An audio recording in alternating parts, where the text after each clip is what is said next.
understands that his brother's inheritance is going to be stolen from under his nose, he decides to get rid of him.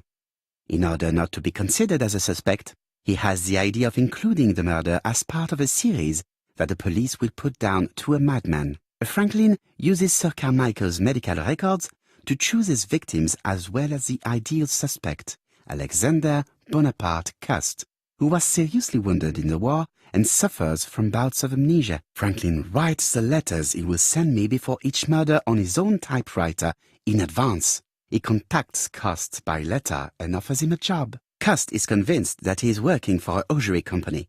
In reality, it is Franklin that sends him his instructions, his goods, and even his typewriter. When we receive the first letter, Hastings thinks that it is a joke.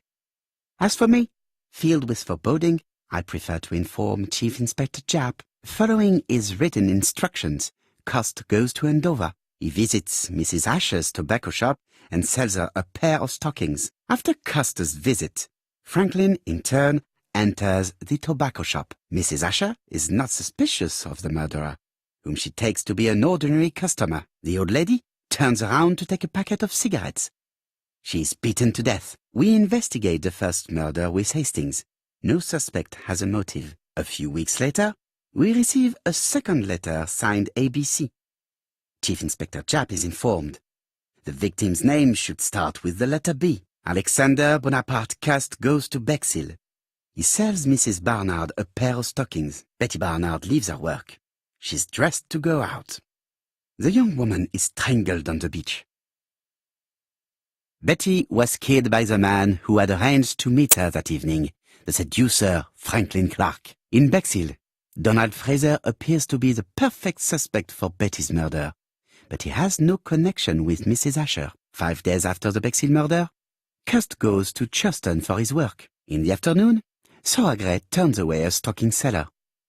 After dinner, Sir Carmichael Clark takes his usual walk. His brother waits for him, hidden behind a bush.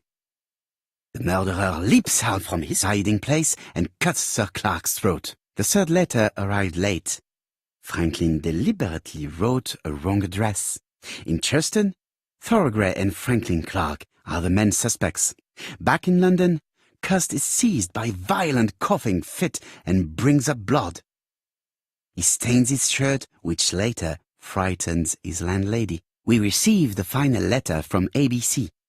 The next murder will be in Doncaster. The second general meeting in London highlights the common point between the victims, stockings, and a throat condition. Cust's landlady telephones Scotland Yard to tell them about her suspicions.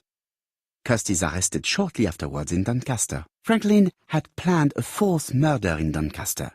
He abandons the idea after Cust's arrest. Cust confesses to the crimes he did not commit. He's an easy culprit. Too easy. Franklin Clark is unmasked. He is the true culprit and the man who manipulated Cust. And there we have it. Another case solved by Hercule Poirot.